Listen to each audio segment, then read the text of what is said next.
Assalamu alaikum students. Welcome to the fourth video session of week 5, our week 5 lecture notes. What is spiral SDLC model? Already we have studied about one or two models. Spiral model क्या है? Basically, it's again SDLC model which combine the architecture and prototype by stage. Generally, it's a combination of architecture and prototyping model. It's a combination of iterative and waterfall. Uh, generally जो आपका iterative और waterfall के point of view से model को एक combined form में हम लेके चलते हैं, वो स्पाइरल मॉडल है with the significant accent on the risk analysis. The main issue of the spiral model is defining the right moment to make a step in the next stage. That means at the right moment you have to take the decision what you have to do in the next stage. The preliminary set time frames are recommended as the solution to this issue.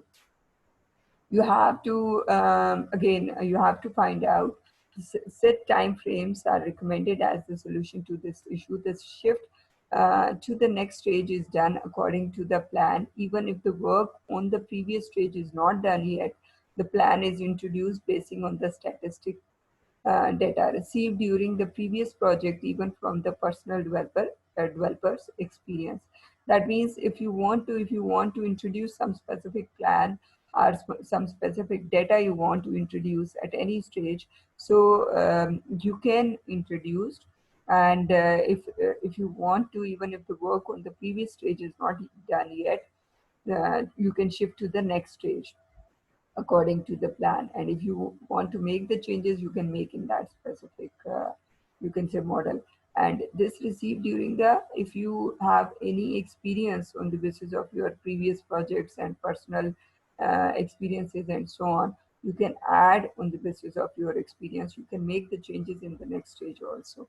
So this one is about spiral model diagram. This one is in the form of spiral, and it goes onward, like from this stage it will move onward on the basis of we can say planning, and then object identification. Generally we have to find out what's the objectives and all that. Then what will be the progress of the, you can say, product and so on. You have to evaluate each and every you can say stage, like risk management, prototypes, designing. आप define करते हो, code बनाते हो, integrate करते हो, test करते हो, and implementation. So this is how you can integrate from first stage to another and so on. You can move onward. And this one is about, we can say, first phase about planning, then objective identification, then progress, then evaluation, and then product development. So this is how we can then launch or release that specific product. So this one is about, we can say, spiral model diagram on the basis of which you can say follow all these steps and you can make that specific model. Advantages and disadvantages of the spiral model. Now, what are the advantages and disadvantages of this model? Basic key advantages and why we have to use this model, and why we don't want to, or there is no need to use that model. Like provide checkpoints at every stage, early involvement of the developers. Generally in this model, there is early involvement of the developers. Manager risk and develops the system into phases. Generally, you have to manage the risk and develops the system into different phases. You have to manage the risk and you have to develop the system into different phases. This is very important. And disadvantage क्या है इसके, high cost and time to reach the final product. Costly बहुत ज़्यादा है और time taking है final product बनाने के लिए. When if you want to, you can say, introduce something at any stage, so accordingly you have to plan, you have to evaluate, and then you have to introduce something. So it's a time taking thing. Need special skills to evaluate the risk and assumptions. You need special skills to evaluate and for the evaluation and risk analysis purpose. Highly customized, limiting the reusability. It's highly customized as per the customer requirement, as per your requirement. You can make the changes, and it limits the reusability. Now, spiral model ki jo, what are the use cases for the spiral model? Like customer is not sure about the requirements, in this case. Major edits are expected during the development cycle, and the project with mid or high level risk, where it is important to prevent these risks. It's again risk बहुत ज़्यादा इसमें involved होता है. The new product that should be released in a few stages to have enough to clients feedback. Again, another very important thing. So just you have to new product that should be released in a few stages, so you can get the feedback of the client. After a few stages, you have to release the new, you can say, product. So this one is about spiral SDLC model. Next one is about V-shaped SDLC model. Now, what is V-shaped SDLC model? It's an expansion of classic waterfall model. It's based on associated test stage for the every development stage. So V-shaped SDLC model is basically extension of classic waterfall model.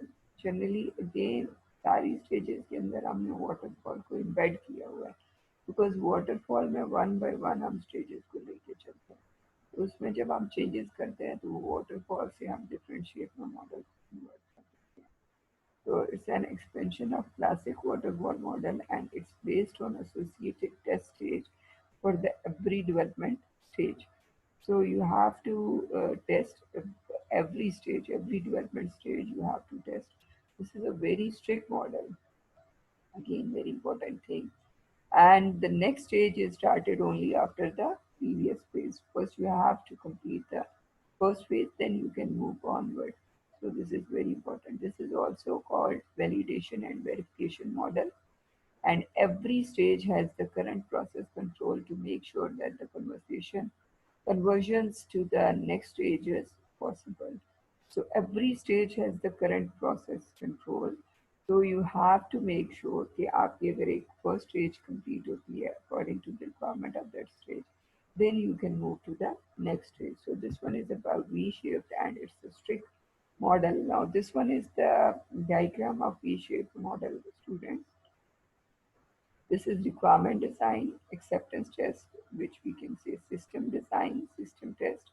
And then this is how it goes onward. Like generally, if you want to move onward, तो आप जो है वो verification phase, coding and then validation phase की तरफ जाते हैं आप. Architecture design, module design, unit test and integration, system test and acceptance test.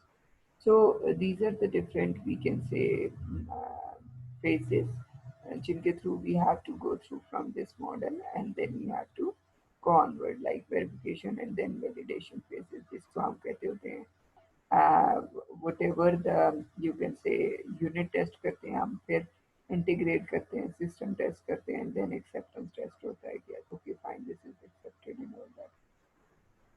So this one is about V model, students, and next one is about, we can say, um, uh, again description, further description of this model. This one is the diagram again that is linked with the previous diagram. इसको हम next slide में, next session में discuss करेंगे. Thank you, students. Thank you so much.